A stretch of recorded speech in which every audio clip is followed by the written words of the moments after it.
Hello, fancy seeing you lot here. I am so excited about this week's show. We go and find an abandoned, ghost-like racetrack deep in the south of Georgia. And then we go to Las Vegas and check out the weird and wonderful world of the SEMA show. All here on the world's fastest car show.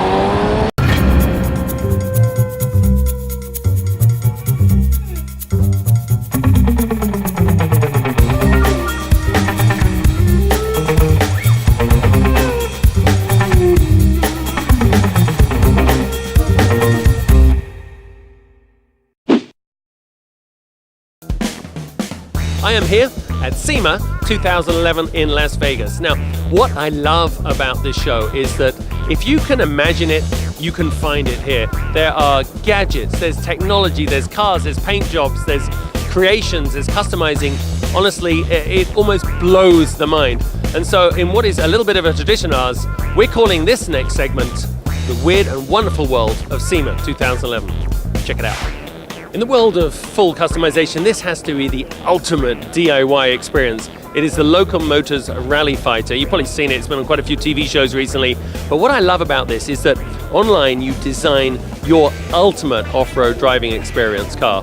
And then you go to the factory and in about 6 days, you put it together with the help of someone that really knows what they're doing. And if you're too busy to make it, well, send a friend. In my case, I'd need to send way more than 1 or 2 friends because I'd be absolutely crap at putting it together. But I love it. For 75 grand, this could be yours.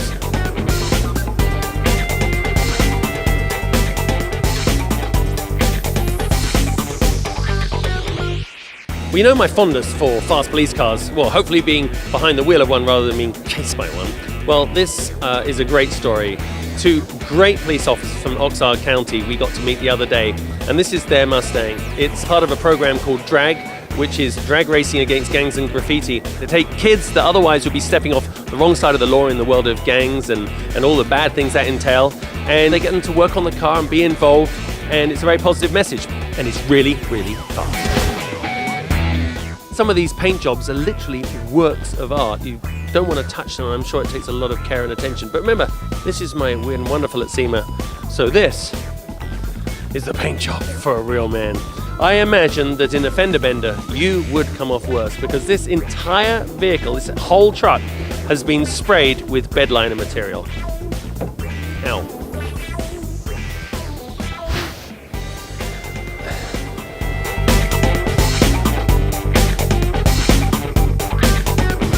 I'm lost for words. And sometimes all is not what it seems. This is a 1952 Chevrolet Businessman's Coupe. Kind of. Our great friend of the world's fastest car show, Jonathan Ward, with his Icon brand, got hold of this. It only had 8,000 original miles on, found it in a barn, and then promptly started to iconize it, which involved literally working on the chassis, putting in a huge engine. They did a special suspension, it's got ABS brakes. I mean, this is a real performance vehicle. And then he spent an awful lot of money turning it into something that looks like crap. That is his signature. You know what? If this comes alongside you at the lights, do not think you're going to take the upper hand because it will blow your bloody doors off. So there you are, you just bought a new car and you think, oh, I wish this was available in convertible. And if it isn't, don't let that deter you, because you could go down to Drophead Customs and Jeff Moran in Gainesville, Florida, and have them convert any car at all into as good a convertible as the manufacturers would offer. And even this, look, it's a 300M, and now it's a drop top. Check it out. So well hidden under the ashtray here, you push this button. That's actually bloody quick, isn't it? That's as good as anything.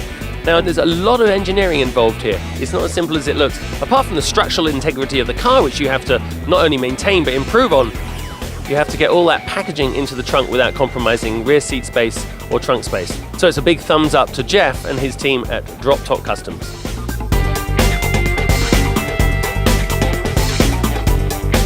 SEMA never fails to deliver, does it? It's an extraordinary showcase of what man will do given enough money, time, and imagination. And you know what? We love it. So for sure we'll be back next year. Thanks for watching.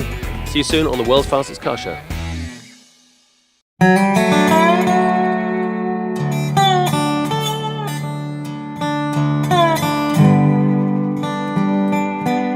A few weeks ago I saw this commercial and it featured an abandoned yet authentic looking racetrack, and it really got my attention, so I did some research which led me to here, the middle of a field in the deep south of Georgia, and you won't believe what I found the other side of that bank.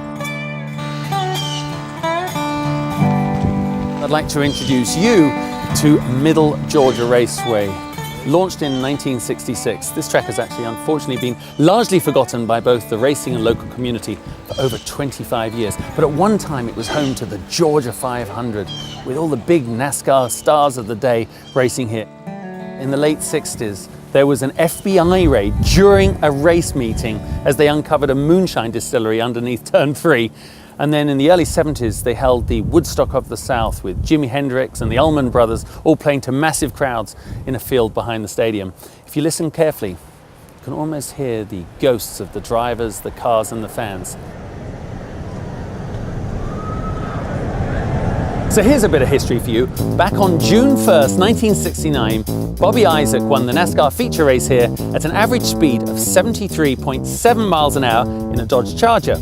Now, you know I like a challenge, so I convinced my producer to let me bring along the all-new Dodge Charger just to see how a modern-day road car fares against one of the best race cars of the day. Imagine this, we're trying to match the average lap speed 42 years later.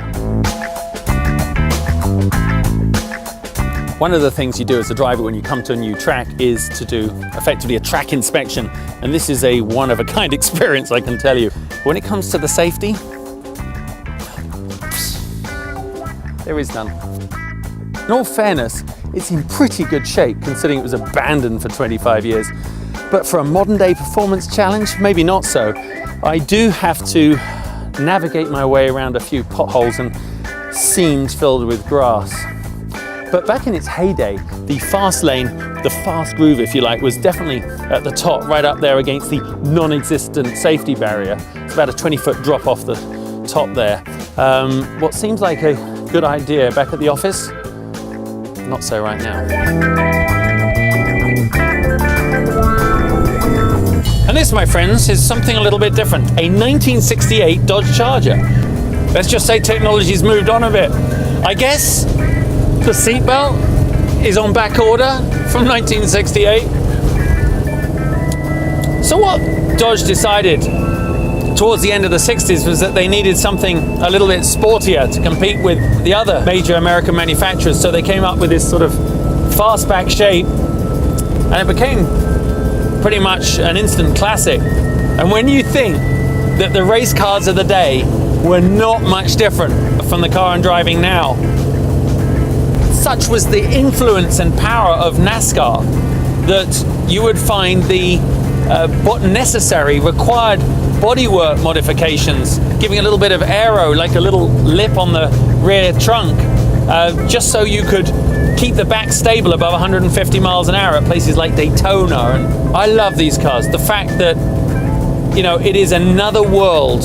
It was all about the engine, you know, it was all about the mass power, and the steering's got so much play in it.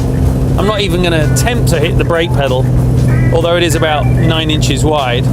I guess as a racing driver, in some ways, there's a nostalgia and a romanticism of racing and driving back in the 60s and 70s. It was a bloody dangerous time.